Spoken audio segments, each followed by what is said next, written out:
Hi everyone. The lesson from Bhagavad Gita, the holy Bhagavad Gita, the holy book of Bhagavad Gita about design thinking or design learning. Right, straight from the book of Bhagavad Gita. Okay, I'm going to read few chapters. Do follow them eagerly, cautiously, and carefully. Here we go. Design learning or design thinking is a concept taught at the prestigious Indian Institute of Technology (IIT) Mumbai. The subject deals with how concepts are to be taught and learned. A situation is created and students study the problems contained therein, exploring possible solutions in a participative manner. The entire class comes together to work out solutions. Similarly, the Bhagavad Gita too is the design thinking created by Sri Krishna.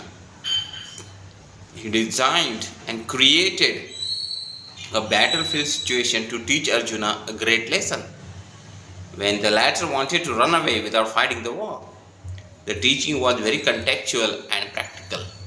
At first, Arjuna was eager to fight the war because he was angry and wanted to avenge the humiliation and torture inflicted by his cousins on himself and his Pandava brothers. As he entered the battlefield, Arjuna requested the charioteer Sri Krishna.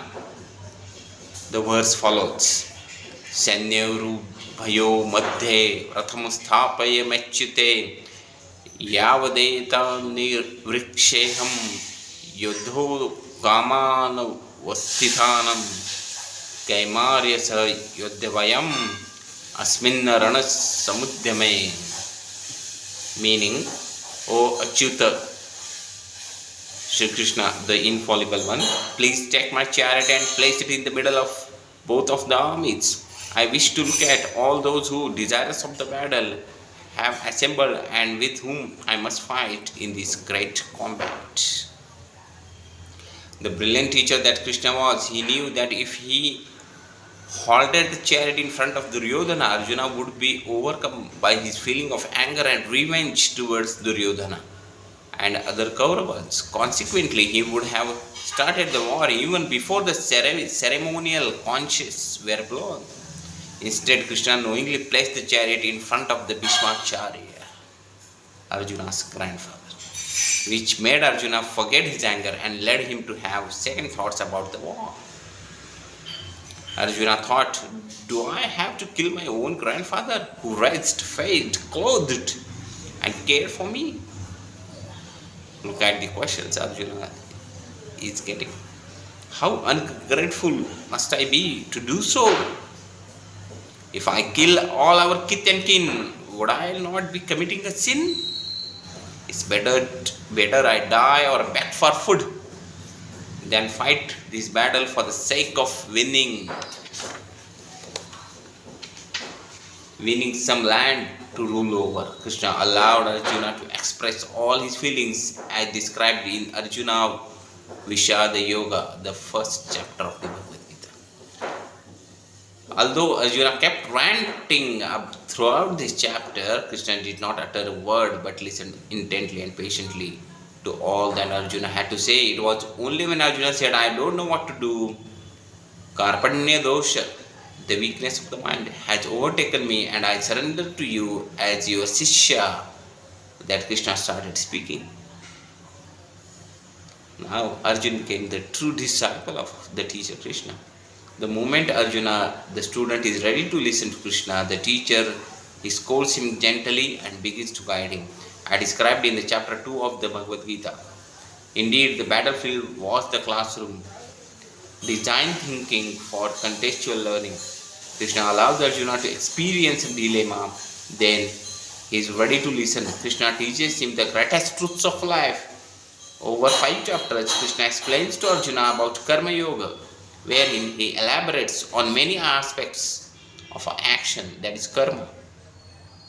Action must be undertaken. No one can escape action. How then should we act in this world? What should be our attitude when we perform actions? What should be the understanding with which we act? Krishna explains all this patiently and in different ways so that Arjuna can understand what is being taught.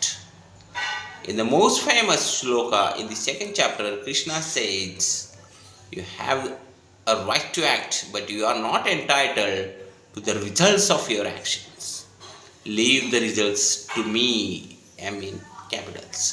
कर्मण्येवाधिकारस्ते मा फलेषु कदाचन मा कर्म फल हेतुर्भू माते संकोत्सव कर्मणि. You have the right only to perform your prescribed duties and not to the fruits thereof. Never should you consider yourself as the producer of the fruits of your action, nor should you have the attachment towards inaction. How must one act? Krishna advises that one must do everything for his sake. Do not do anything for your own sake, for name, fame, success, or any other gain. Simply offer all your actions, all your deeds, misdeeds to me. Thank you.